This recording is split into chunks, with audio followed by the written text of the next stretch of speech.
नमस्ते, आप सभी का स्वागत है आज के इस कार्यक्रम में। और आज हमारे साथ जुड़ रहे हैं हमारे घूमता आईना वाले मित्र अनुपम मिश्र जी, सीधे प्रयागराज से। आपका स्वागत है अनुपम जी।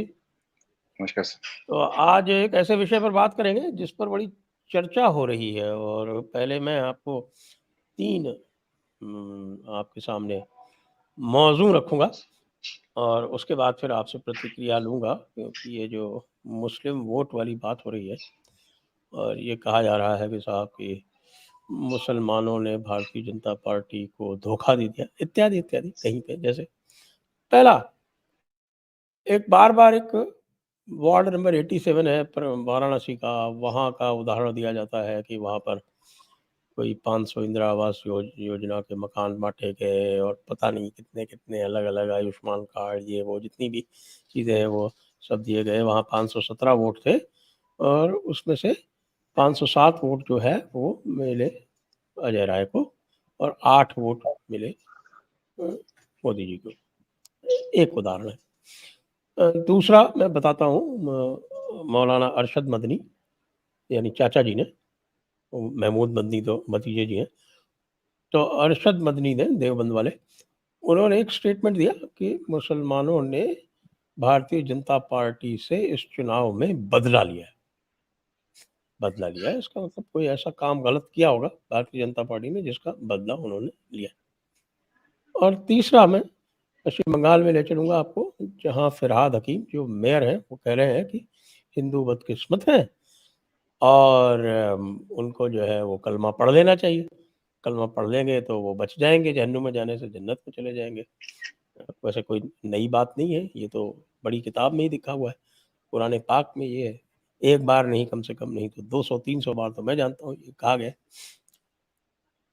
तो अब इन 3 विषयों को मिलाकर जो इस समय का जो राजनीतिक परिदृश्य जो है वो केंद्र में उपस्थित भारतीय जनता पार्टी की ओर से जो चल रहा है, उसके बारे में आपकी क्या टिप्पणी है, क्या विश्लेषण है? देखें, एक कभी-कभी आश्चर्य होता है क्योंकि अ, एक प्रशासक के रूप में तो नरेंद्र मोदी ने गुजरात में भी अपनी छाप छोड़ी और देश में भी छोड़ी। लेकिन एक प्रशासक से हट के भी एक पॉलिटिशियन के रूप में, एक राजनीतिक के रूप में भी माना जाता है कि नरेंद्र मोदी जैसी सूक्ष्म पकड़ और इन भारतीय राजनीति पर जैसा उनका एक जबरदस्त पकड़, मतलब मैं तो किसी और नेता को जानता ही नहीं जिसने ट्रेजरी बेंच के अलावा कहीं बैठा ही ना हो, जिसने कभी देखा ही नहीं कोई विपक्ष में बैठना कैसा होता है या दूसरी तरफ से पार्लियामेंट या दूसरी तरफ से विधानसभा लगती कैसी है। तो इतना अद्भुत किरदार, जिसने राजनीति में आने से पहले तकरीबन 30 साल ट्रेनिंग ली और उसके बाद 15 साल मुख्यमंत्री की ट्रेनिंग ली और फिर वो प्रधानमंत्री पद पे पहुंचा। विधानसभा में घुसा तो मुख्यमंत्री के हैसियत से घुसा और पार्लियामेंट में घुसा तो प्रधानमंत्री की हैसियत से। ऐसा दूसरा किरदार भारतीय राजनीति तो छोड़िए, दुनिया की सियासत में जल्दी नहीं मिलता। तो माना जाता है कि उनका राजनीति बड़ी जबरदस्त पकड़ है। लेकिन जब ऐसा शख्स वो भूल करता है, जो मुझे लगता है कि शायद सोशल मीडिया के एज में तो कोई भी बता देगा, लेकिन एक जमाना था जब मैं सब अपने 2 पुश्तों से देखता आ रहा हूँ कि साहब बुजुर्ग भी कहते थे कि आप अगर आपको लगता है कि आप मुस्लिम वोट को खरीद सकते हैं, अगर आप उनको पैसे देके खरीद सकते हैं, अनाज देके खरीद सकते हैं, टॉयलेट देके खरीद सकते हैं, मकान देके खरीद सकते हैं, आप उनके एक हाथ में कंप्यूटर एक में कुरान देके खरीद सकते हैं, आप उनको स्कॉलरशिप देके खरीद सकते हैं, आप उनको सरकारी नौकरियों में उनकी जगह दिला के खरीद सकते हैं, आप उनको हायर एजुकेशन में ला के खरीद सकते हैं, तो फिर ये आपका मुगालता है और इससे ज्यादा कुछ नहीं है। क्योंकि एक बात तय हो गई है कि जो एक जो मुस्लिम किरदार है यहाँ से लेके यूरोप से लेके अमेरिका तक, उन्होंने राजनीति को आमतौर पे देखिए क्या है, ये जब हम सेकुलरिज्म की बात करते हैं तो जो फ्रांस से सेकुलरिज्म का आइडिया एक ओरिजिनेट हुआ, तो एक पहली बात separation of church and state, यानी धर्म और राज्य का विभाजन, दोनों की अलग अलग चीजें होंगी। पर इस्लाम एक पॉलिटिकल आइडियोलॉजी है। इस्लाम में मजहब और सत्ता दोनों का एक साथ घालमेल है, वो दोनों अलग अलग हैं ही नहीं। तो उसमें जब आप एक मुसलमान से ये एक्सपेक्ट करते हैं कि वो अपने मजहब को अपनी चारदीवारी में प्रैक्टिस करे, और जब राजनीति के लिए आए तो फिर वो डेवलपमेंट के लिए, विकास के लिए, अपने बच्चों के लिए, सड़क के लिए, अस्पताल के लिए वोट डाले। ये तवक्को, ये उम्मीद ही बेकार है। तो मैं समझता हूं कि जो कुछ भी अब हम देख रहे हैं, एक चीज संजय जी मैं मानूंगा कि इस चुनाव की एक बड़ी उपलब्धि ये रही कि 77 साल से जो बात कहने में लोगों की जुबानें नहीं खुलती थी, होठ नहीं खुलते थे, मुंह नहीं खुलते थे, शर्म आती थी और झिझक होती थी और पॉलिटिकल करेक्शन रोकती थी, वो ये है कि पहली बार खुल के मुस्लिम वोटिंग पैटर्न पर बात हो रही है। और इतना खुल के बात हो रही है कि खुद नरेंद्र मोदी साहब की पार्टी, भारतीय जनता पार्टी के लीडर्स अब इस पे खुलकर बयान दे रहे हैं। हालांकि शुरुआत जनता दल यूनाइटेड यानी नीतीश कुमार के एक पार्टी के सांसद ने किया था, लेकिन अब हम देख रहे हैं इस पे खुल के बात हो रही है। और इतना ज्यादा हो रहा है कि कहीं ना कहीं आप उनको डिफेंसिव भी देख रहे हैं कि उनके ऊपर एक लगातार एक आरोप आ रहा है कि साहब आप भाजपा को वोट दे ही नहीं सकते, कुछ भी हो जाए नहीं दे सकते। और आप तो कुल मिला के एक थोड़ा सा अजीब लगता है संजय जी कि वो शख्स जो कि राजनीति के फन में इस कदर माहिर रहा, वो इतनी बड़ी भूल पिछले 25 साल से कैसे करते चले आ रहे हैं। 25 साल से मैं इसलिए कह रहा हूं कि टाइम्स ऑफ इंडिया में नरेंद्र मोदी ने एक आर्टिकल लिखा था जब वो गुजरात के मुख्यमंत्री थे।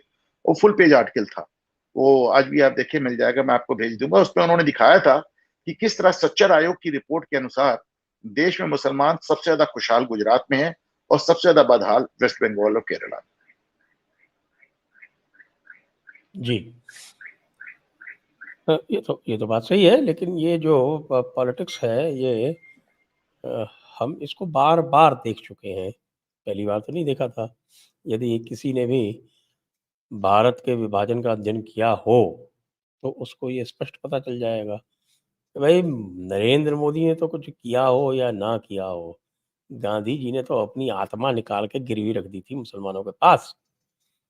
और वो शख्स यानी मोहम्मद अली जौहर, जिनके साथ मिल के उन्होंने कांग्रेस को उनकी बांदी बना दिया था देश खिलाफत आंदोलन में, जिसको कि बाद में हमारे इतिहासकारों ने कहा कि साहब कि ये तो कांग्रेस का था असहयोग आंदोलन। जिसका तथ्य ये है कि असहयोग आंदोलन जो है वो खिलाफत कमेटी के असहयोग आंदोलन के आरंभ होने के बाद में, यानी 1 अगस्त 1920 को आरंभ हो गया खिलाफत आंदोलन, असहयोग non cooperation movement of the खिलाफत कमेटी, और 15 सितंबर को फॉर्मली कांग्रेस ने उसे ज्वाइन किया।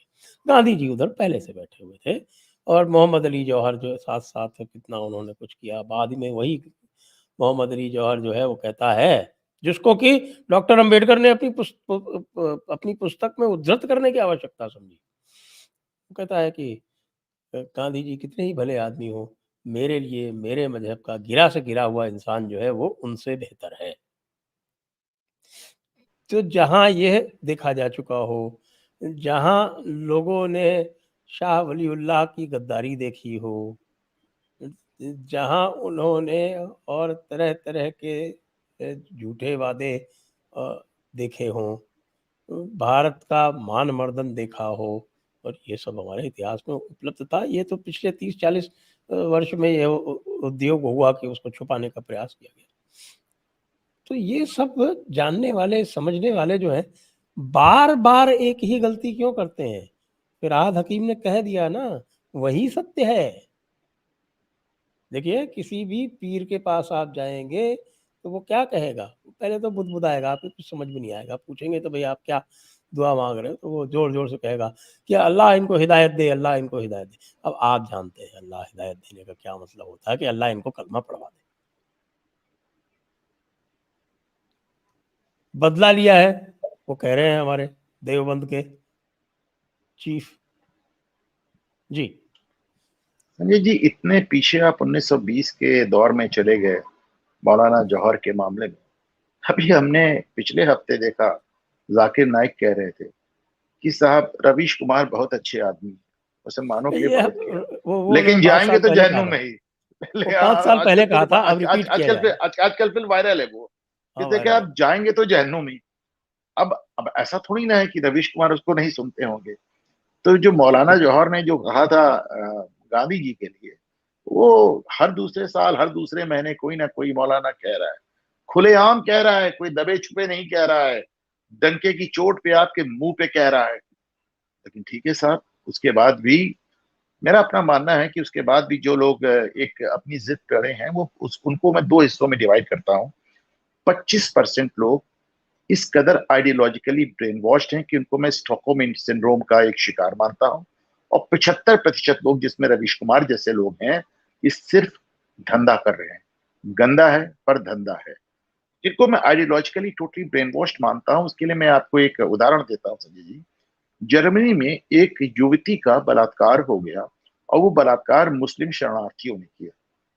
जब पुलिस ने जांच की तो उसने किसी को भी पहचानने से इनकार कर दिया, और बाद में उसने बयान दिया कि मैं सबको पहचानती थी, लेकिन मैंने उनको फंसाया इसलिए नहीं, मैंने उनका नाम इसलिए नहीं लिया, क्योंकि अगर मैं बता देती कि मेरा बलात्कार मुस्लिम शरणार्थियों ने किया है, तो बाकी बचे हुए मुस्लिम शरणार्थियों को लोग शक की निगाह से देखने लगते, और शायद हमारे देश में इमाइग्रेशन रुक जाता।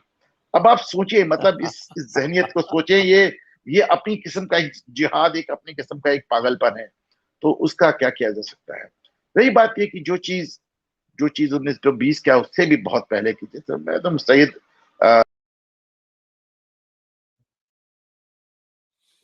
58 में दी थी, 1958 में दी गई। जब सर सैयद की स्पीचेस पढ़ता हूँ तभी बहुत साफ हो जाता है। उसके पहले जब मिर्जा गालिब, जिनको हम इतना अजीम शायर मानते हैं, जब हम देखते हैं कि उन्होंने तो स्वतंत्रता सेनानियों को हरामी कहा था, उन्होंने उनको लिए हरामी वर्ड इस्तेमाल किया था, और ये तक कहा था कि साहब, और उन्होंने पहली बार कहा था कि साहब बिल्कुल किसी भी तरह की रिवोल्ट नहीं होनी चाहिए। बल्कि आपको बताया संजय जी, पाकिस्तान के एक अखबार है डॉन, अंग्रेजी का, आप भी देखते हैं, मोहम्मद अली जिन्ना ने स्टैब्लिश किया था। तो उसमें मैं एक आर्टिकल देख रहा था, उसमें उन्होंने कहा था कि साहब, उसको उन्होंने, गालिब साहब ने उसको एक लफ्ज दिया था, वो गदर, 1857 का गदर। गदर शब्द गद्दार से आता है, यानी जो बागी थे, जो रिवोल्यूशनरीज थे, और इसको गदर ही कहा जाता रहा, गद्दार से जोड़ के।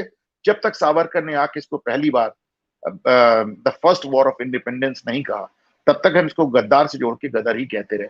तो साहब, जो चीज बड़ी वाजे, बड़ी साफ है, 200 साल के क्या, जैसे 1000 साल से साफ है, बल्कि पहले दिन से साफ है, जिसका तजुर्बा हम ईरान में देख चुके, मिडिल ईस्ट में देख चुके, पूरी दुनिया में देख चुके। अब अगर आप पूछे कि उसके बाद भी फ्रांस में जो नतीजा आया वो क्यों आया, इंग्लैंड में जो नतीजा आया वो क्यों आया, लंदन का तीसरा मेल लगातार जो बन रहा है वो क्यों बन रहा है, अगर आप पूछे अमेरिका में जो हो रहा है वो क्यों हो रहा है, सुनने में बड़ा अजीब लगता है।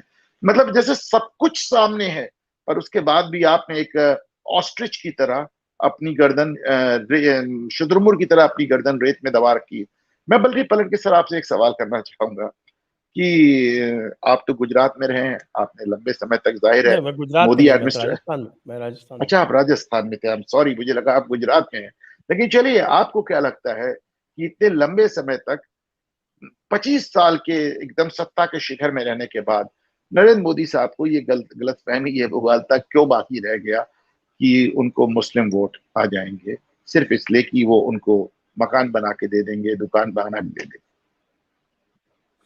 हाँ, ये मुग़ालता उनको क्यों हुआ, उसका मेरे पास यही एक्सप्लेनेशन है कि अ, राष्ट्रीय स्वयंसेवक संघ ने 1992 के बाद अपनी लाइन में कुछ परिवर्तन लाया था, और उसमें के जो प्रखर स्वयंसेवक थे उन्होंने उस लाइन को अंगीकार किया रहा होगा, तो वो उन्होंने उसको शायद संभवतः आत्मसात कर लिया।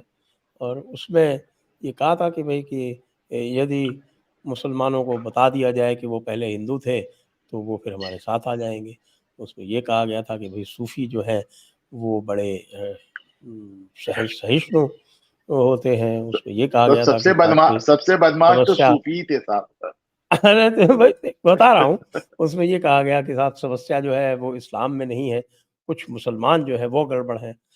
तो इस तरह के जो चूरन जो है यानी ये कि आप कह बनाया रहे गया। हैं कि मोदी एक स्वयंसेवक थे, और आरएसएस की सोच, यानी आपका कहना है कुएं में भांग पड़ी थी।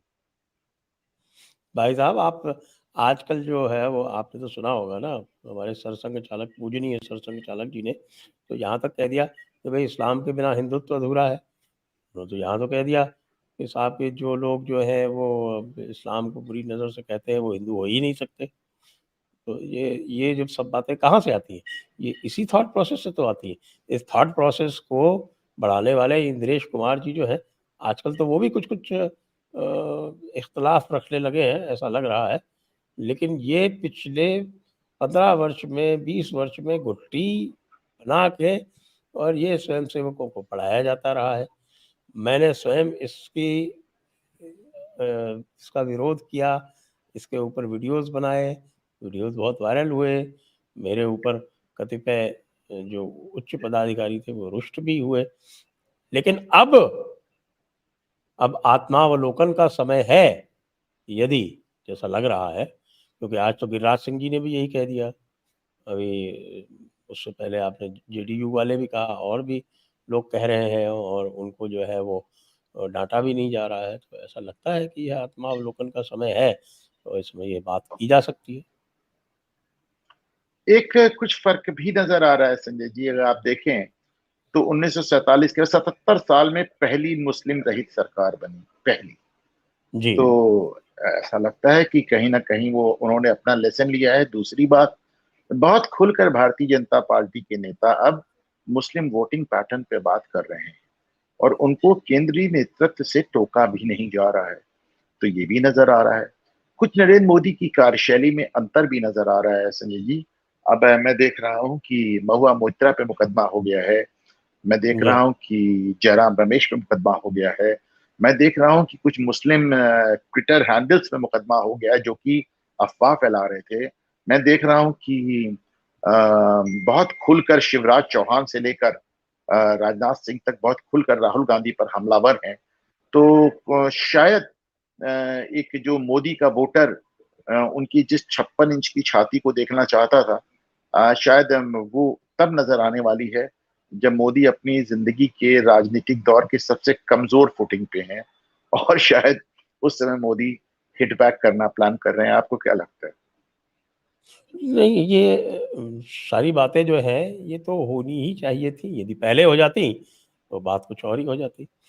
आज ही देखिए आप, अब नूपुर शर्मा ने राहुल गांधी के विरुद्ध बयान दिया, आपको ध्यान होगा, एक्चुअली हमने नूपुर जब पर शर्मा डाला का उस भी वापस आना सर, ये भी मेरा एक सवाल था। नूपुर मैं शर्मा का कह इस रहा हूँ तरह ना, निकल मैं कर बाहर आना, ये भी तो कुछ कहता है ना। ना कि सिर्फ बाहर आई हैं, आप बल्कि वो लंबे इसको लंबे कल्पना बयान दे रही कीजिए, हैं। हमने मुहिम चलाई थी कि नूपुर शर्मा को रायबरेली से खड़ा कर दो, अनाउंस कर दो। अब आप ये सोचिए कि यदि नूपुर शर्मा को रायबरेली से खड़ा कर देती भारतीय जनता पार्टी, तो उत्तर प्रदेश के चुनाव में क्या रंग आता, ये बताएं। पूरे प्रदेश पे असर पड़ जाता, मैं पूरे बताता हूँ क्या प्रदेश पे होता, असर पड़ जाता। मैं बताता हूँ क्या होता। क्योंकि बहुत सारे ऐसे मौलाना हैं जिनको आप कंट्रोल कर ही नहीं सकते। वो तुरंत बाहर आ जाते और तरह तरह के बयान और फतवे देना आरंभ कर देते। उसके बाद तो फिर चुनाव पे रंग चढ़ना था ही, चढ़ जाता। सर वो बात फतवे तक ही नहीं होती, आपको पत्थरबाजी शुरू नजर आ जाती। आपको बिल्कुल। पत्थरबाजी और दूसरी तरफ बाबा का डंडा दोनों चलता नजर आने लगता। तो ये अब ये ट्रिक मिस कर गए, ये ट्रिक मिस कर गए। अभी क्या लग रहा है, आपने भी इसका विश्लेषण किया कि उत्तर प्रदेश में, जैसे आपके मित्र हैं वो सैयद कासिम साहब, वो तो छाती पीट-पीट के रो रहे हैं इस समय अपने चैनल पे। मैंने सुना नहीं, क्या कह रहे हैं? वही कह रहे हैं कि साहब हम बिल्कुल अप्रासंगिक हो गए, हमको कोई नहीं पूछ रहा। हमको जो है वो कोई कुछ भी कर दिया जाता है, तो अखिलेश तो बिल्कुल हमको टेकन अच्छा, फॉर ग्रांटेड लेके पड़े हुए हैं। इसको भी मैं जरा एक बार क्लियर कर दूं। बहुत ढेर सारा मुस्लिम पत्रकार हैं और बहुत ढेर सारे इंटेलिजेंसिया हैं जो कह रहे हैं कि साहब हमने अपने आप को दरी बिछाने तक सीमित कर लिया है। साहब हाँ, हमसे, मेरा काम सिर्फ दरी बिछाना रह गया है और हमारी कोई औकात, हमारी कोई हैसियत नहीं रह गई। लेकिन मेरी बात बहुत ध्यान से सुन लें, इनको कहने दें, इनको बोलने दें। ये अपनी कौम को ललकारते रहेंगे, कहते रहेंगे, लेकिन कौम वही करेगी जो करती आई है। बड़ा क्लियर साहब, मैं तो देखता हूं इतना क्लियर। जिंदगी इतनी आसान है, इतनी ज्यादा आसान है। कभी आपको आरक्षण मांगते नजर नहीं आएंगे, कभी नौकरी मांगते नजर नहीं आएंगे, कभी महंगाई का शिकवा करते नजर नहीं आएंगे, कभी सड़क, बिजली, पानी, स्कूल, अस्पताल की बात करते नजर नहीं आएंगे। अपने छोटे छोटे कामों में ये पूरा समुदाय व्यस्त है और करीब करीब जितना हाथ से होने वाला काम है पूरा का पूरा उनके ऊपर आ गया। जब से मंडल आयोग लागू हुआ है, मंडल आयोग के बाद हमारे यहाँ जितने लोग अपने परंपरागत काम में व्यस्त थे उन सबको समझ में आया कि साहब हम तो कलेक्टर बनने के लिए हैं, हम बढ़ई क्यों रहे, हम लोहार क्यों रहे, हम सुनार क्यों रहे, हम कुम्हार क्यों रहे, हम कोई भी काम क्यों करें। और आपने देखा कि बड़ी मात्रा में लोगों ने अपना जो परंपरागत, जो एक वंशानुगत और जो कि सदियों से चला आ रहा पेशा था, छोड़ दिया और सबके सब उसमें नई लाइन में लग गए, सभी सबको कलेक्टर। और उस पूरे पेशे को आप देखिए, बिजली के काम को ले ले, लोहारी के काम को ले ले, कारपेंट्री के काम ले ले, इलेक्ट्रीशियन का काम ले ले, एसी, फ्रिज, स्कूटर, यहाँ तक कि अब मेसनरी यानी कि जो राजगीर है उस काम तक को, आपको बाल बनाने के काम में कोई हिंदू मिलेगा ही नहीं, कोई हजाम आपको हिंदू मिलेगा ही नहीं। तो पूरा काम उन्होंने ले लिया है, बड़ी शिद्दत से अपना काम करते हैं, पूरा का पूरा काम कैश में हैंडल होता है, एक पैसा टैक्स नहीं लगता है, पूरा समुदाय बहुत छोटे छोटे काम कर रहा है, टोटली नॉन टैक्सेबल है, एक पैसा टैक्स नहीं, सारी सरकारी सुविधाओं का फायदा लिया जाता है। और साल 2 साल 3 साल में जब एक बार चुनाव होता है, सीधे निकल के जाते हैं, देखते हैं कौन शख्स भाजपा को हरा सकता है, उसको वोट डाला, उसका नाम जानने की जरूरत नहीं है, वापस घर में लौट के अपने धंधे में व्यस्त हो। दीन की दीन की गुलामी। नहीं, मैं एकदम एग्जैक्टली जैसे बता रहा हूँ साहब वैसा है, मैं तो बड़ा क्लोजली देखा हुआ बता रहा हूँ, ज्यादा दिमाग लगाने की जरूरत ही नहीं, उनको ज्यादा सोचना ही नहीं है। तो अब ऐसे में कोई कोई कहता रहे कि साहब हम तो दरी बिछा रहे हैं, हमको प्रतिनिधित्व नहीं मिल रहा है, हमारे वोट लिए जा रहे हैं पर हमें कुछ दिए, आप चिल्लाते रहिए, चिल्लाते रहिए। वो जब, और यहां से अभी तो मैं देख रहा था साहब, फ्रांस में चुनाव हो रहा है, फ्रांस में चुनाव हो रहा है और वहां पे मुस्लिम टीचर्स खड़े होकर सड़क किनारे भाषण दे रहे हैं और कह रहे हैं देखिए साहब, मुस्लिम वोट बटना नहीं चाहिए, दक्षिण पश्चिम पार्टी को हराने के लिए सब मुसलमान एक हो जाओ। तो मैंने उसको ट्वीट किया, मैंने कहा ये अपील कुछ सुनी सुनी सी लग रही है। तो मतलब वही सारी अपील आपने देखा है हमारे यहाँ हो रही, यहां से लेके यूरोप तक एक ही अपील हो रही है।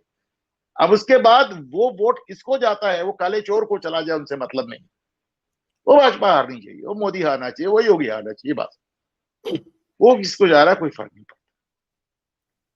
और मैं जी आपको साफ एग्जाम्पल दूं, बदरुद्दीन अजमल को हरा दिया, हाँ, बदरुद्दीन अजमल 10 जिसको लाख कहा से जाए, ऊपर अरे वो। तो 10 लाख वोट से बताइए, हाँ जहां मतलब सिवाय मुसलमान के कोई है नहीं। उन्होंने कहा नहीं साहब, इस समय कांग्रेस की जरूरत है, क्योंकि कांग्रेस है जो नरेंद्र मोदी को रोक सकती है। तो कहा Badruddin Ajmal will have to go. Owaisi को हरा दिया महाराष्ट्र में, ओवैसी को महाराष्ट्र बिहार में हरा दिया, बदरुद्दीन अजमल को हरा दिया, सब अपना हाथ काटने को तैयार है।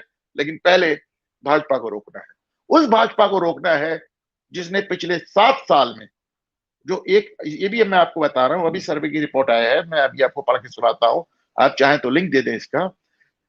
बताता है कि पिछले 7 साल में एक हिंदू की, एक हिंदू परिवार की औसत आय 3 लाख से बढ़ के 3,52,000 हो गई, और एक मुस्लिम परिवार की औसत आय 2.25 लाख से बढ़ के 3,50,000 हो गई, 2000 का अंतर बचा, बराबर होगी। पिछले 7 साल में आप सोचे कि एक जगह एक आय बढ़ी 18%, दूसरी आय बढ़ी 28%, और करीब करीब अब दोनों एकदम बराबर हो गई। तो जिस भाजपा ने ये मुसलमानों की इनकम को हिंदुओं के बराबर इतिहास में पहली बार लाके खड़ा कर दिया, जिस भाजपा ने उनको आयुष्मान दिया, अनाज दिया, पैसे दिए, पढ़ाई दी, स्कॉलरशिप दी, घर दिए, टॉयलेट दिए, सब कुछ दिया, उस भाजपा को हराना बहुत जरूरी है। और देखिए इसीलिए इसीलिए मतलब मोदी से बेहतर तो इनको कांग्रेस वालों ने, विपक्ष वालों ने समझा है, केजरीवाल ने समझा है। कुछ नहीं देना है, केवल मस्जिद की इमाम को तनख्वाह दे दो, केवल मदरसे को ग्रांट दे दो और भूल जाओ मुसलमानों को, एक टिकट भी नहीं देना है। अखिलेश यादव को देखिए, किसी जमाने में मतलब मायावती 24 टिकट दिए, अखिलेश ने 4 टिकट दिए, मायावती को एक एक सीट नहीं मिली, अखिलेश को 37 के लगे, कहा 24, कहा 4, मुसलमान गया वो 4 वालों के साथ, उनका हमें नहीं चाहिए टिकट, हमें नहीं बनाना अपना सांसद, हमें नहीं खड़ा होना चुनाव में, हमें नहीं चाहिए कोई सुविधा, मोदी को हराओ, वो मंदिर जाता है। सिंपल, कितना सिंपल, कितना सहज माइंडसेट है, ज्यादा सोच विचार की जरूरत ही नहीं। जी हाँ, जो मंदिर जाता है वो इस्लाम के खिलाफ है, क्योंकि इस्लाम की तबीयत यह है, तबीयत और तासीर यह है कि इस्लाम अपनी कुव्वत दिखाता है, और जो उस कुव्वत के खिलाफ काम करता है, इसीलिए जो पहली मस्जिद बनाई थी मंदिरों को तोड़ के, उसका नाम ही क़ुव्वतुल इस्लाम मस्जिद है, कुतुब मीनार के पास पे, नाम ही क़ुव्वतुल इस्लाम मस्जिद। तो वो जो क़ुव्वत जो है उसको जो चैलेंज करेगा वो तो है ही, और बाकी बड़ी किताब में लिखा है साहब, सूरत अल मैदा 82, मुशरिकीन और यहूदी तुम्हारे दुश्मन है, क्यों है थोड़ी पूछना है, वहां तो जो शब्द प्रमाण है वही चलता है, वहां दिमाग का इस्तेमाल नहीं करना। दीन के काम में भैया अकल का कोई काम नहीं है, ये किताब में ही लिखा हुआ है, जो किताब में लिखा है वही करना है, वरना आपको पता है कितना बड़ा अजाब आ सकता है, हमेशा के लिए जहन्नुम में तले जाएंगे। ये समझिए रेजिमेंटेशन के लिए ये जो आपका वन लाइफ सिंड्रोम है, इससे अच्छा कुछ नहीं हो सकता। आप सोच के देखिए साइकोलॉजिकली, जो वन लाइफ सिंड्रोम में जो लोग जी रहे हैं उनको कंट्रोल बहुत आसानी से किया जा सकता है, और जिनको जो है वो मल्टीपल लाइफ है, ठीक है भैया यही जन्म में ना किए तो अगले जन्म में कर ली, उनको जो है वो आप फिर वो दिमाग का इस्तेमाल करते हैं, विवेक का इस्तेमाल करते हैं। हमारे कहा गया है ना कि साहब कि युक्त युक्तो वचोग्राह्यम बालादपि शुकोदपि अयुक्त अयुक्तेपि न ग्राह्यम साक्षातपि बृहस्पते। आपने कितना बड़ा आपने स्वतंत्रता दे दी, आप कह रहे हैं कि साहब कि जो युक्त युक्त वचन है वो चाहे बच्चे का हो चाहे तोते का हो वह तो ग्राह्य है, और जो युक्त युक्त नहीं है अयुक्त है वो भले साक्षात बृहस्पति जी का हो वो ग्राह्य नहीं है। एक तरफ ये है, और दूसरी तरफ ये है कि दिमाग नहीं लगाना। और आन 5.101 वो क्या कहती है, वो कहती है कि अगर आपने सवाल पूछे तो आप काफिर हो जाएंगे। जी जाहिर सी बात है, बहुत अच्छे से आपने एक्सप्लेन किया साहब कि एक सभ्यता है जो कि शास्त्रार्थ पे चलती है, एक सभ्यता है जिसमें प्रश्न पूछने को ही महत्व दिया जाता है, एक सभ्यता है जिसे बताया जाता है कि आप पूछें, बहस करें और उसके बाद ही किसी नतीजे पे पहुंचे, आत्मावलोकन करें। और दूसरी जगह कहा जाता है कि सवाल पूछना भी गुनाह है। और इसीलिए आप देखें, जो अक्सर आप कहते हैं सरतन से जुदा की बात क्यों होती है, मैं अक्सर में बात कहता हूँ कि सरतन से जुदा नैरेटिव चला क्यों। ये इसलिए चला कि साहब इतना हार्श पनिशमेंट तय कर दो कि सवाल पूछने की गुंजाइश ही ना बचे। जब आप सीधे सीधे सरतन से ही जुदा पे उतर आए तो कोई क्या ही सवाल करेगा। और इसका सबसे बड़ा एग्जाम्पल देखें कि एक साहब बैठ के नूपुर शर्मा से सवाल करते हैं, एक सवाल नूपुर शर्मा उन साहब से करती है, उन साहब का कुछ नहीं बीता, उन साहब का कुछ नहीं बीता, वो स्टेज परफॉर्मेंस दे रहे हैं। पिछली बार मुझे याद है आनंद रंगनाथन कह रहे थे देखिए मेरे बगल में बैठे, उधर नूपुर शर्मा को छुपी छुपी घूम रही, छुपी छुपी घूम रही। और मैं एक बात जरूर कहना चाहूंगा कि मैं कभी नहीं चाहूंगा कि हमारी जो हिंदू हैं वो अंधे उसमें जाके एकदम हिंसक हो जाएं या एकदम अंधभक्ति में लग जाएं या फिर अपनी सभ्यता छोड़ दें, शास्त्रार्थ छोड़ दें, मैं कभी नहीं चाहूंगा। लेकिन मैं ये भी नहीं चाहूंगा कि वो एकदम एब्जेक्ट सरेंडर करते चले जाएं, कुछ नहीं करें। तो मुझे लगता है कि कम से कम कानूनी तरीके अपनाए जाने चाहिए। अभी मैं और तमाम चीजें हो भी रही हैं, आप देखें अभी एक ट्विटर पे मैं देख रहा था कि बड़ी ही बदजुबान हैंडल थी और उसको शहजाद पुनेवाला ने उसके खिलाफ कार्रवाई की और वो हैंडल बंद करके फरार है। और तमाम चीजें हो भी रही हैं। और हमारे अपने प्रयागराज में आज मैंने देखा कि जयराम रमेश के खिलाफ FIR लॉन्च कराई गई, आज लीड है मेरे छाती। तो मेरा अपना मानना है कि तमाम तो लीगल क्यों कराई गई तरीके हैं आप। जयराम जी, रमेश जी की, जयराम जयराम रमेश जी रमेश की के वो? खिलाफ वो FIR थी जिसमें उन्होंने कुछ अमित शाह को लेके गलत बयानी की थी। और मुझे इसमें ठीक से याद नहीं, भी मैं देख के बताता हूँ। तो वो एक अमित शाह को लेके उनकी एक गलत बयानी थी और उसको लेके इलेक्शन कमीशन को भी शिकायत किया गया था। लेकिन उसमें इलेक्शन कमीशन ने कोई कार्रवाई नहीं की। तो उसके बाद उसमें हमारे प्रयागराज में आज ही उसके खिलाफ एक FIR हुई है।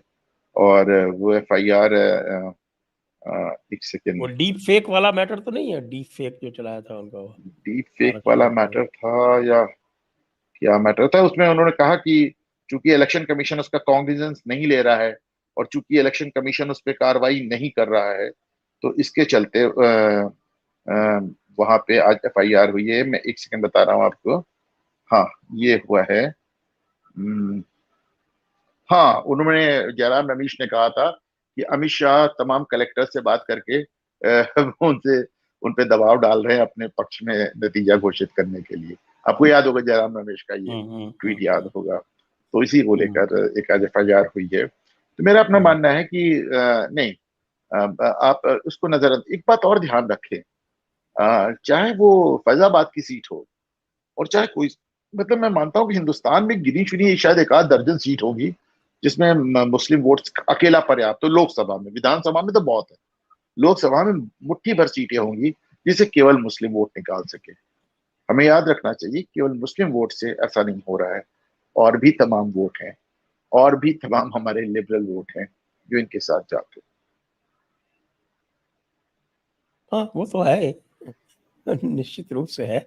और मैं आपको ये भी बता दूं कि कुछ ऐसी सीटें हैं, मैं उदाहरण दे रहा हूँ आपको, सीधा सीधा उदाहरण है करीमगंज सीट का। करीमगंज सीट पे पहले ये रिजर्व सीट हुआ करती थी, इस बार ये ओपन हो गई। यहाँ पर 52% मुसलमान हैं, 52%। डुबरी के बाद ये सबसे बड़ी सीट है जहाँ पर मुसलमानों की संख्या इतनी अधिक है। नहीं सर, रामपुर में भी 52%। हाँ, तो रामपुर तो आप जीते नहीं ना, करीमगंज आप जीते हैं। नहीं और सर, तो आप रामपुर जो भी ये जो 2014 जहां में से, जीते हैं। और जो जहां से चंद्रशेखर जीते हैं, क्या नाम है ये सीट, चंद्रशेखर जो नगीना। जीते हैं जिस सीट, नगीना, 71% मुसलमान हैं, और पिछली बार भाजपा वो भी जीती थी। 71% 71% मुस्लिम। मेरे को डाउट है इस फिगर पे। मैं पढ़ रहा था साहब, अभी मैं अखबार में पढ़ रहा था, किसी ने मुझसे कहा 61% है, तो मैंने अखबार में पढ़ा, वो हिंदू हिंदू ने उसको पूरा छापा है 71%। Even I was surprised, even I was surprised. हालांकि मुझे लोग बता 61% तो बहुत कॉन्फिडेंस से बता रहे, हिंदू ने उसको कहा 61 नहीं 71% और मतलब। बहरहाल चूंकि वो एक सुरक्षित कॉन्स्टिट्यूंसी है, सुरक्षित कॉन्स्टिट्यूंसी है, तो पिछली बार मुस्लिम वोट डिवाइड हुआ और उसमें भाजपा ने निकाल दिया। लेकिन इसको ध्यान रखें, इस बार पूरा मुस्लिम वोट कहीं भी आपको डिवाइड होते नजर नहीं आया, भले ही कितने में मुस्लिम कैंडिडेट खड़े। हाँ, ये दिखा है ना, कुछ स्थानों पे तो हुआ है। 1.5 लाख वोट जो है BSP कई जगह लाई है नहीं तो मुसलमानों BSP के। जो वोट ले जा रही है वो मुस्लिम वोट थोड़ी ले जा रही है, उनके अपने वोट हैं साहब, डेडिकेटेड वोट है। आपको ये क्यों लग रहा है कि मुसलमानों का वोट मिल रहा है बसपा को? और अगर मुसलमानों को वोट बसपा को मिला होता तो मायावती जैसी लीडर को यह बयान जारी नहीं करना पड़ता ना कि आगे से मैं मुसलमानों को सोच के टिकट दूंगी, क्योंकि मुसलमानों ने हमें वोट नहीं दिया है। पहली बार किसी लीडर, ये पहली बार हिंदुस्तान में किसी लीडर ने स्वीकारा है कि साहब मुसलमानों ने हमें वोट नहीं दिया। भाजपा तक नहीं स्वीकारती कि हमने हमें वोट नहीं मिला मुसलमानों का। मायावती ने खुल के कहा कि हमें मुसलमानों ने वोट नहीं दिया और आगे से इनको टिकट देने से पहले हमको 2 बार सोचना पड़ेगा। बात तो सही गई।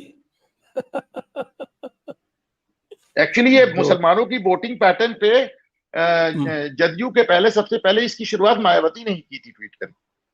उसके बाद ही लगातार एक के बाद एक पार्टी के लोग पकड़ते चले गए इसको। तो मैं समझता हूं इस चुनाव का एक take away, positive take away, ये दो पॉजिटिव टेक अवे है। पहला ये कि पहली बार मुस्लिम वोटिंग पैटर्न पे खुल के बात हो रही है कि साहब एक बात तय हो गई है कि आप अपना सर काट देंगे पर वो आपको वोट नहीं देंगे। पहला पहला पॉजिटिव एक, मुझे लगता है कि इसके बाद इस पे बहस की कोई गुंजाइश नहीं है।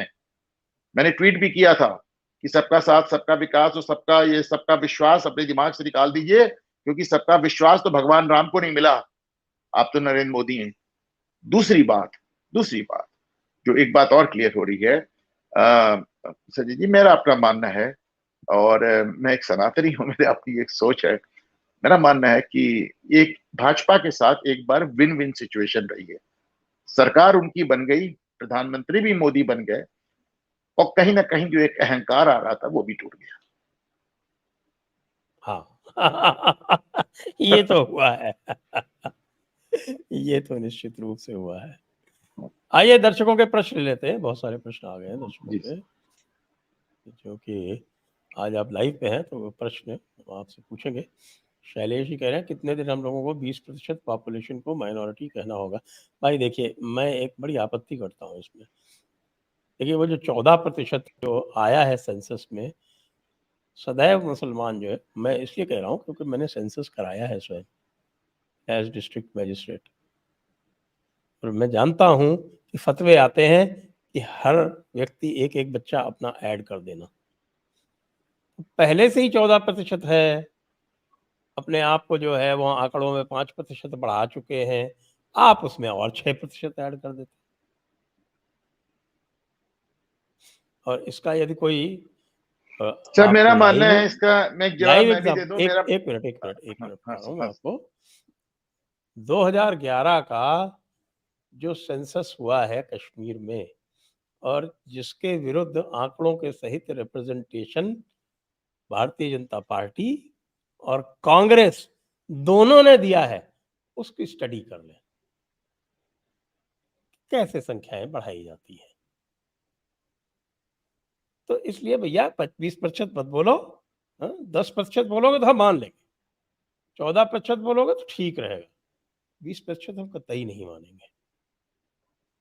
हाँ, माइनॉरिटी जो है वो मेरा हिसाब है कि भैया 5% से ऊपर जो है वो माइनॉरिटी नहीं होना चाहिए, ये मेरा व्यू है।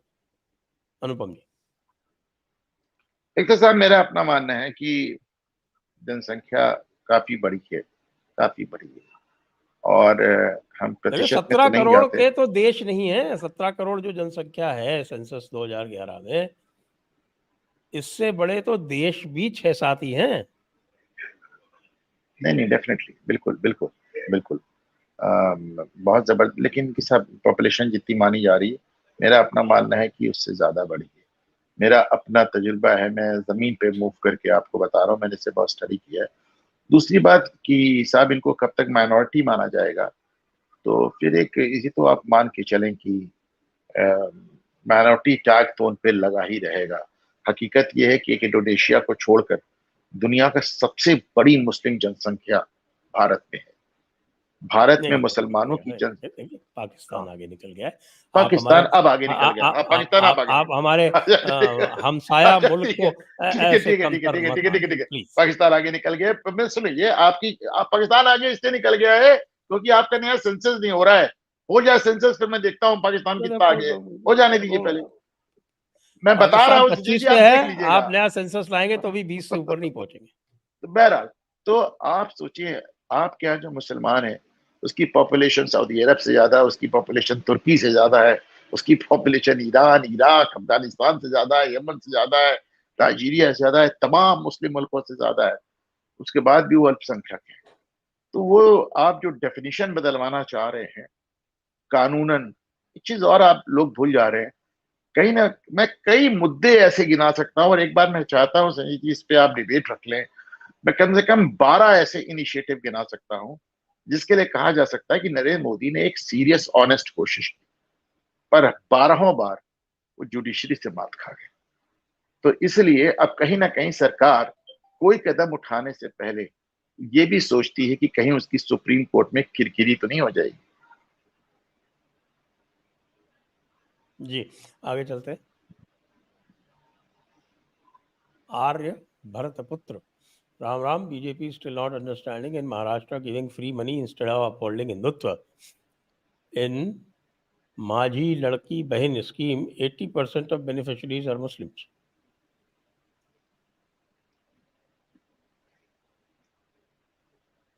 आई did not get the question. मैं इतना धीमा छोटा सा फोन है मेरा, मुझे याद समझ नहीं आ रहा क्या लिखा है सर, फिर से पढ़ के सुना दें।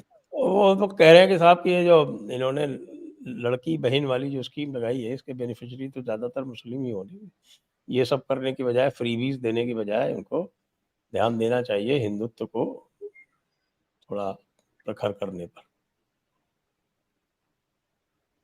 नहीं देखिए, ये बात देखिए, एक आरएसएस का ये एक वो था, और मैंने कहा था कि, और मैं हमेशा मानता हूं कि you should do away with the freebies. एक कठोर फैसला होगा पर आपको करना होगा, दो कारणों से करना होगा। एक तो जैसा कि आरएसएस ने कहा कि आप सरकार में हैं, अगर आप रेवड़ी बांटेंगे तो विपक्ष रेवड़िया को वादा तो कम से कम, उसे तो सिर्फ वादा करना है। अब वो और बढ़ के वादा कर देगा, आप कहेंगे हम 6,000 देंगे, वो कहेगा हम 10,000 देंगे, तो आपको जगबार के उसे वादा करना पड़ेगा। सवाल ये है ना, आप सरकार में आपको सच में करना है, विपक्ष को बैठ के सीधे वहां पे ढपोर शंख बजना है और सिर्फ वादे करने हैं। तो लंबे लंबे वादे कर देंगे, तो वो रेवड़ियों के खेल में आप विपक्ष से नहीं जीत पाएंगे, पहली बात। दूसरी बात, मुझे बहुत उम्मीद थी कि नरेंद्र मोदी सरकार मनरेगा जैसी स्कीम्स को समाप्त करेगी। आप मतलब ये दोनों चीजें एक साथ नहीं हो पाएंगी। ये सोशलिज्म की कुछ ऐसी स्कीम्स हैं जो देश को अभी भी चूस रही हैं। इस तरह के समाजवाद को जाना होगा। जी, next. Krishna Sundar, will BJP face same fate like Lipen if careless? Lipen ने क्या फेट की भाई? लिपेन कोई पावर में तो नहीं थी, और उन्होंने बहुत अच्छा किया है, और she is now the front runner to win the next president's election. आप संभवतः फ्रांस के जो सिस्टम है उसको थोड़ा स्टडी करेंगे तो इससे आपको बेहतर जानकारी मिलेगी। But there is a similarity, एक सिमिलैरिटी है। वहां पे भी लीपेन के खिलाफ तकरीबन सारे वोट इकट्ठा हो गए। यहां तक कि मैक्रोन की पार्टी ने तमाम जगह पे अपने वोट लेफ्ट पार्टी को ट्रांसफर कर दिए, सिर्फ इसलिए कि लीपेन जीत ना पाए। कैंडिडेट विड्रॉ कर लिए, 200 तो कैंडिडेट ही। कैंडिडेट विड्रॉ किए, इतनी बड़ी मात्रा में कैंडिडेट विड्रॉ किए, अपने वोट ट्रांसफर किए, सिर्फ इसलिए कि लीपेन जीत ना पाए। तो एक इंडिया गठबंधन वहां भी बना। नेक्स्ट, कार्तिक गदम, राम राम जी। राजस्थान का 11 सीट और गुजरात का 1 सीट का हिसाब दो महाराज। राजस्थान में 2-3 लाख मेजोरिटी, गुस्सा on Modi, what happened in 6 months? नहीं, वो तो देखिए, मैं तो इसलिए कह रहा हूँ क्योंकि मैंने जो है वो तो डायरेक्ट आगे इन्फॉर्मेशन पास ऑन की थी कि भैया ये जो आपका आरक्षण वाला चल रहा है इसको काउंटर करो ठीक से। तो लेकिन उस समय तो नड्डा जी कह रहे थे हमें आरएसएस की ज़रूरत ही नहीं है, और ऊपर से दूसरी बात, यहाँ पे सारा का सारा कंट्रोल जो है वो पीएमओ से हो रहा था। तो लेकिन मैं ये कहूँगा कि दे रिकवर्ड वेरी वेल। पहला राउंड था 12 सीट का, उस 12 सीट में बीजेपी जो है वो मेरे ख्याल से 9 सीट हारी है, 9 सीट या 8 सीट हारी है। और दूसरे राउंड में जो 13 सीटें थी, नहीं सॉरी, पहले राउंड में 13 सीटें थी, 13 सीटों में ये 9 सीट हारे, 4 जीते। लेकिन जो दूसरा राउंड था जिसमें 12 सीटें थी उसमें बीजेपी ने रिकवर किया और 10 सीटें जीती। तो शुरू में जो है वो झटका खा गए क्योंकि पहले राउंड में ही था, इसलिए। नेक्स्ट, शैलेश, मोदी साहब को जाने का समय आ चुका है? प्रश्नवाचक। कोई सक्षम नेतृत्व का समय आ चुका है? प्रश्नवाचक। शायद मोदी जी को फॉरेन डिपार्टमेंट में टॉप का रोल दिया जाए, ऐसा समय आ चुका है, ऐसे लग रहा है अब। जी अनुपम जी। देखें, कोई नेता जाता नहीं है, कोई नेता आके उसको रिप्लेस करता है। कोई नेता खुद से नहीं जाता, कोई एक दूसरा नेतृत्व आके उसकी जगह ले लेता है। राहुल गांधी आज तक क्यों नहीं गए संजय जी? क्योंकि कांग्रेस के अंदर कोई ऐसा नेता नहीं आ पाया जो गांधी परिवार की जगह ले सके। उसी तरह मेरा मानना है, जहां तक नरेंद्र मोदी की बात है, अभी भाजपा के अंदर या बाहर कोई नेता ऐसा राष्ट्रीय परिदृश्य पे नजर नहीं आ रहा है जो मोदी की जगह ले सके। जिस दिन ऐसा नेता आएगा उस दिन मोदी खुद चले जाएंगे। यूट्यूब वाला मौलाना, कौमी रियासत का तसव्वुर शरीयत के खिलाफ है, क्योंकि अल्लाह के नज़दीक एक ही कौम है, एक ही मजहब। हर मोमिन पर यह फ़र्ज है कि जहाँ भी कुफ्र की हुकूमत हो उसे उखाड़ कर दारुल इस्लाम कायम करे। इस्तिंजा इस्तिंजा। इन्होंने तो फैक्ट बयान किया, इस पे कोई टिप्पणी की आवश्यकता नहीं है। योद्धा सिंह, नमस्ते। स्टॉकहोम सिंड्रोम का शिखर हम भी हैं। यूपी में एसपी और कांग्रेस का जीतना इसका प्रूफ है। जर्मनी कब तक तबाह होता दिखता है? जी, क्या सवाल क्या है इनका? इन्होंने कुछ स्टेटमेंट दिए, उसके ऊपर आपका रिएक्शन चाह रहे हैं। कह रहे हैं कि हम भी स्टॉकहोम सिंड्रोम के शिकार हैं, यूपी में एसपी और वो कांग्रेस डेफिनेटली हम तो नहीं, लेकिन हमारे हमारे समाज का एक हिस्सा डेफिनेटली स्टॉकहोम सिंड्रोम का शिकार है। और शिकार ही नहीं है। देखिए, फिर मैंने आपसे कहा, स्टॉकहोम सिंड्रोम के शिकार केवल 25% लोग हैं। 75% लोग इसमें अपने लालच से जुड़े हुए हैं। अपने इंटरेस्ट से जुड़े हुए हैं। एक संजय जी, मुझसे बहुत दिनों से कहा जा रहा था कि आप वो जो 370 एक फिल्म आई है कश्मीर पर, देख लें। तो मुझे लगता था साहब ऐसा कश्मीर पे क्या है जो एक फिल्म मुझको बता देगी। आज आपके चैनल के माध्यम से मैं कह रहा हूँ सबको वो फिल्म देखनी चाहिए। मैं आपको बताऊं कि आप सब कुछ जानते हो कश्मीर के बारे में, फिर भी बड़ा एक नया पर्सपेक्टिव वो देती है। और पर्सपेक्टिव वो आपको ये देती है कि साहब 90% लोगों की मजहबी भावनाएं भड़का के 10% लोग अपना जेब भर रहे थे, अपनी जेबें भर रहे थे। उन्हें अपना इंटरेस्ट जेब भरने में था।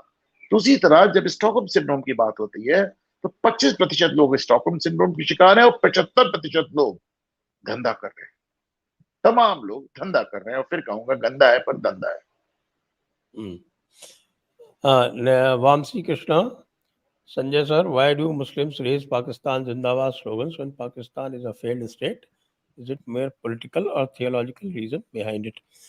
हुजूर, आप अर्ज किया है कुरान पाक सूरत अत-तौबा 9th चैप्टर जिसको बोलते हैं, उसकी एक आयत है, आयत शरीफ है 120 9.120 कुरान मजीद। वो ये कहती है भाई जितना आप हैरान करोगे काफिर को, उतनी ही खुदा जो है, अल्लाह जो है, वो आपके अकाउंट में नेकी लिखेगा। तो इसलिए अब आप सोचिए, नेकी नहीं लिखवानी क्या? जन्नत में जाना है तो जितनी ये नेकियां बहुत लिखवा बहुत सकते बहुत उतनी खूबसूरत, बहुत लिखवाएंगे। खूबसूरत जवाब है। बहुत खूबसूरत जवाब है संजय जी का। यही मेरा मानना है कि पाकिस्तान जिंदाबाद। उन्हें पाकिस्तान से उतनी मोहब्बत नहीं है और जितना आपको चढ़ाने के लिए कहा जाता है, जितना आपको परेशान करने के लिए कहा जाए। बहुत खूबसूरत जवाब साहब। मनीष जी कह रहे हैं सर, बीजेपी के नेताओं के विचार समझने के लिए शंकर शरण जी की किताब का मंथन, संघ परिवार की राजनीति एक हिंदू आलोचना का जेडी पर डिबेट देख सकते हैं। जी हाँ, वो भी देख सकते हैं। हमने सीताराम गोयल जी की पुस्तक पर भी, जो उन्होंने एक किताब लिखी है विदर संघ परिवार, इस तरह की एक किताब है उनकी, उसको उसके ऊपर भी डिबेट है, वो भी देख सकते हैं। कोनराड एल्स्ट और शंकर शरण जी ही हैं उसमें। Optimus Prime, sir, since 4th June, I am seeing many people, and particularly this FETR, who is blaming Yogi, saying the day Yogi became the CM of UP, BJP performance is going down in UP. ये तो अनुपम जी बताएंगे साहब। नहीं साहब, ऐसे कैसे कहा जा सकता है? योगी आदित्यनाथ के मुख्यमंत्री रहते हुए महागठबंधन से भारतीय जनता पार्टी ने 63-64 सीटें जीती थी। महागठबंधन को हराया था 2019 में योगी के मुख्यमंत्री रहते हुए। ऐसा नहीं कहा जा सकता। लेकिन जिस तरह आपको जीत का श्रेय मिलता है, उसी तरह हार का अपयश भी आपके हाथों में आता है। और इस बार माना जा रहा है कि जो उपचुनाव हो रहे हैं 10 सीटों पर, उसे माना जा रहा है कि पूरी तरह योगी आदित्यनाथ के हाथों में दे दिया गया है। उनसे कहा गया है सब आप अपनी टीम तैयार कर लें और ये उपचुनाव पूरी तरह आपके ऊपर छोड़ा जाए। ये तो सुखद विषय है, देखते हैं। लेकिन योगी जी के ऊपर यदि छोड़ा गया है तो उनके लिए चुनौती भी बहुत बड़ी है। नेक्स्ट, जेबी पप्पू का क्या उपाय है? वो अपना एग्रेशन बढ़ा रहा है।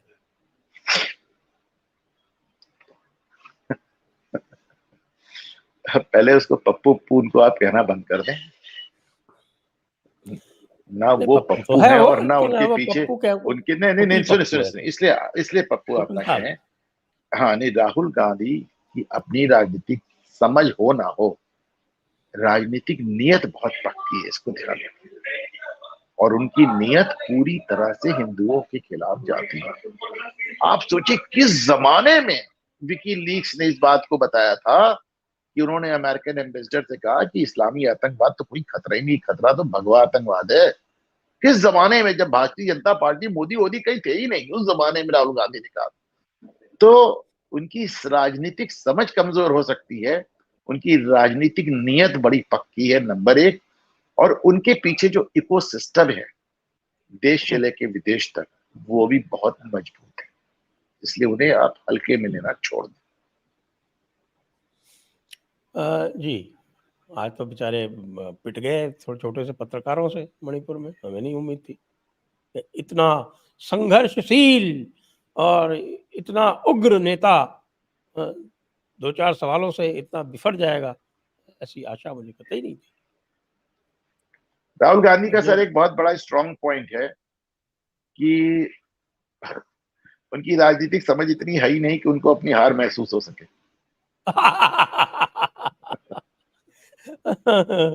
हाँ, बिल्कुल, बिल्कुल। वो समत्व में जीते हैं, इसका मतलब तो ये हो गया।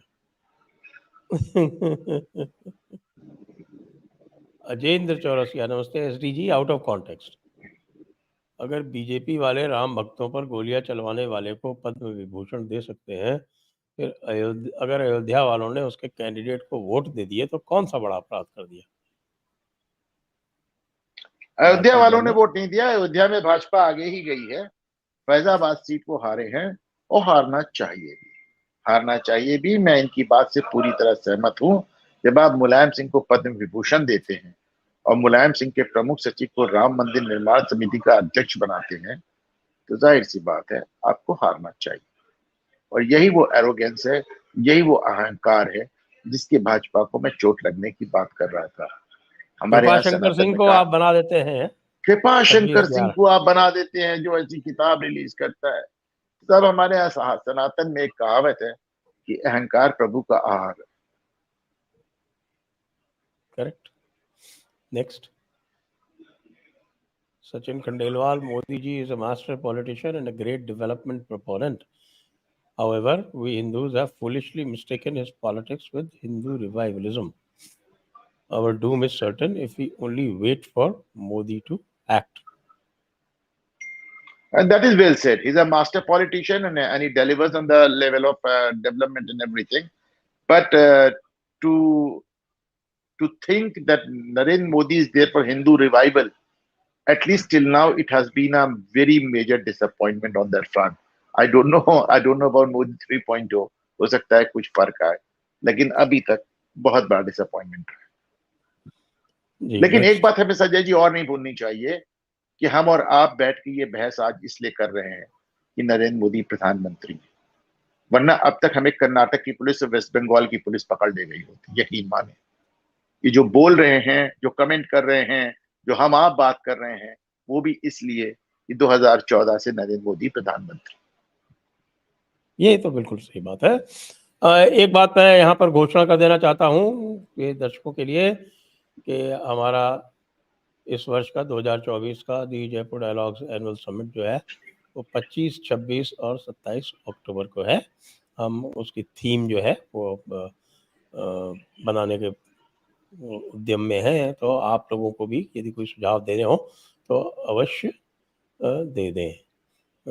मेल अनुपम जी को भी जा चुकी है, अनुपम जी ने अभी तक कंफर्म नहीं किया है। मैंने सब देखा नहीं, माफी चाहता हूँ जी। मैं यूट्यूब आपको वाला मौलाना। ऑनलाइन ऑनलाइन कंफर्म कर रहा हूँ सर। ओके। यूके के आलिम का बयान सही था, सच्चे मोमिन को वोट में हिस्सा नहीं लेना चाहिए, क्योंकि इस तरह से इंसान की हुकूमत और कानून को अल्लाह की खुदमखारी के ऊपर रखा जा रहा है, जो कि खुला शिर्क है। अब बिल्कुल सही मौलाना साहब, हम आपसे 100% इत्तेफाक रखते हैं। एक बिल्कुल। एक एक तो साहब उनकी लेखनी, दूसरी आपकी अदायगी, कमाल है।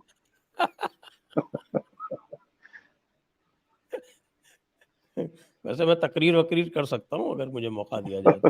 नहीं, मैं देख लिया साहब, अभी देखा। Oneness. The genesis of Islamophobia is Kafirophobia.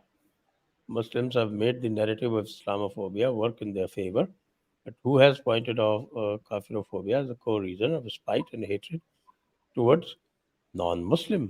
अरे तो सूरह फातिहा से शुरू कर दीजिए, वहीं से पता चल जाता है ना। सबसे पहला जो है, आपने सूरह फातिहा नहीं पढ़ी लगता। मैं पढ़ाऊँ क्या, सुनाऊँ क्या आपको?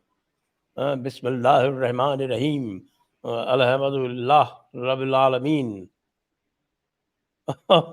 अच्छा, चलिए। मेरे प्रोड्यूसर ने कहा कि रुकिए, होल्ड कीजिए।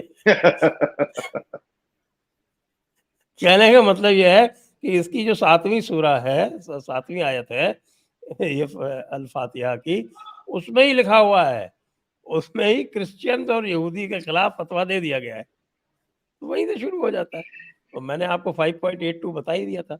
वैसे तो मेरे पास लंबी लिस्ट है, लेकिन 5.82 पढ़ लीजिए। Next, I am a student still clear about their aims. How can Modi ji be unaware of them? Why is BJP still delaying giving us equal rights constitutionally? Equal right movement तो चल रहा है साहब. Equal rights for Hindus. Why shouldn't it be? Perfectly valid.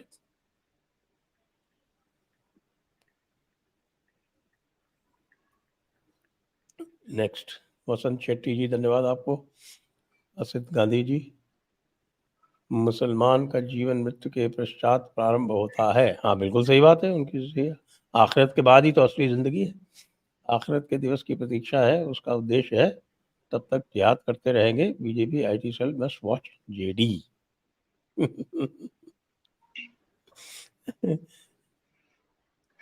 Next, आप साहब बहुत देर से कुरान की आयतें कोट कर रहे हैं और उनको बता रहे हैं, लेकिन दिक्कत ये है ना कि उन आयतों तक ही बात सीमित रह जाए तो भी समझ नहीं आती. कुरान में 43 बार 43 टाइम्स इजराइल का जिक्र है और फिलिस्तीन का नाम तक नहीं है, और लड़ाई फिलिस्तीन के लिए हो रही है. अब वो तो आप जरा उनका चार्टर पढ़ दीजिए ना. फिलिस्तीन वालों का. कुरान 43 टाइम्स इजराइल की बात करती है. इजराइल का जिक्र कुरान 43 बार करती है और फिलिस्तीन लफ्ज ही नहीं है कुरान में, और लड़ाई फिलिस्तीन के लिए हो रही है. और ये कहा जा रहा है, और कहा यह जा रहा है कि इजराइल तो है ही नहीं. इजराइल तो था ही नहीं. वो इजराइल जो कुरान में 43 बार है, आप कहते हैं कि वो तो है ही नहीं, और जो फिलिस्तीन इजराइल है ही नहीं कुरान में, लड़ाई उसके लिए हो रही है. वो ऐसा है कि एक सिद्धांत है दारुल खिलाफा का. और दारुल खिलाफा का सिद्धांत ये कहता है, जब वो भारत के ऊपर भी लागू होता है, कि एक बार जो ज़मीन जो है वो अल्लाह के बंदों ने काबिज, जिसके ऊपर अल्लाह के बंदे काबिज हो गए, वो हमेशा के लिए इस्लामिक टेरिटरी हो जाती है. और जो दारुल हर्ब का सिद्धांत है वो ये कहता है कि जहां अल्लाह के बंदे काबिज नहीं हुए, वो दारुल हर्ब है. उसको दारुल इस्लाम बनाने के लिए जद्दोजहद और जिहाद जारी रहना चाहिए. अजी सब बातें तो बहुत कुछ हैं. ये भी कहते हैं कि साहब की दारुल आपको जो है काफिरों के मुल्क में नहीं रहना चाहिए. 4.97 16.41. इसीलिए जब काफिरों के मुल्क में नहीं, तो काफिरों के मुल्क में नहीं रहना चाहिए, हिजरत कर जाना चाहिए. अरे तो भाई, हिजरत का पहला फतवा किसने दिया? मौलाना अबुल कलाम आजाद ने दिया. उनके कहने पे 1 लाख मुसलमान अफगानिस्तान पहुंचा, और बॉर्डर पे अफगानिस्तान के अमीर के गार्ड्स ने राइफल के बटों से मार के इनको भगा दिया. ये लौट के आया और आने जाने में 25,000 मुसलमान मर गया. भाई हिजरत बहुत ज़रूरी है. मैंने तो आरफा खानम को ऑफिशियली बोला है कि हिजरत कर जाओ, और ये अल्लाह का हुक्म है. सचिन खंडेलवाल हो गया. हाँ, only way forward for Hindus is to act now. Enlightened Hindus should dominate their local areas where Hindus are in a majority, and ban madrasas, azan, and not allow any Muslims to gain new foothold. Easier said than done, sir. Easier said than done. Sachin Khandelwal again. Amit Shah's ambitions have eclipsed Hindu good. Hopes of course correction from BJP, which has rewarded Nadda, will only go in khadda. Anupam ji. मेरे साहब अपना मालूम है कि नड्डा साहब इस समय charge hold कर रहे हैं, और मैं बड़े कॉन्फिडेंस से कह रहा हूं. बाकी तो देखिए जो होगा सामने आएगा. पर मुझे लगता है महीने 2 महीने 3 महीने की बात है, भाजपा के राष्ट्रीय अध्यक्ष वापस अमित शाह होने जा रहे हैं, जो कि गृह मंत्रालय के साथ इस चार्ज को संभालेंगे. चलिए हम नोट कर लेते हैं आपकी बात. हालांकि मुझे थोड़ा सा अविश्वसनीय सा लग रहा है, लेकिन फिर भी सब और कोई बचा भी नहीं ना. सबको तो आपने मंत्री बना दिया. नोट फरमाया जाएगा जी. इसी के साथ आज के कार्यक्रम का हम समापन करेंगे. आप सभी दर्शकों को बहुत बहुत धन्यवाद. अनुपम जी को बहुत बहुत धन्यवाद. जय हिंद, जय भारत, वंदे मातरम.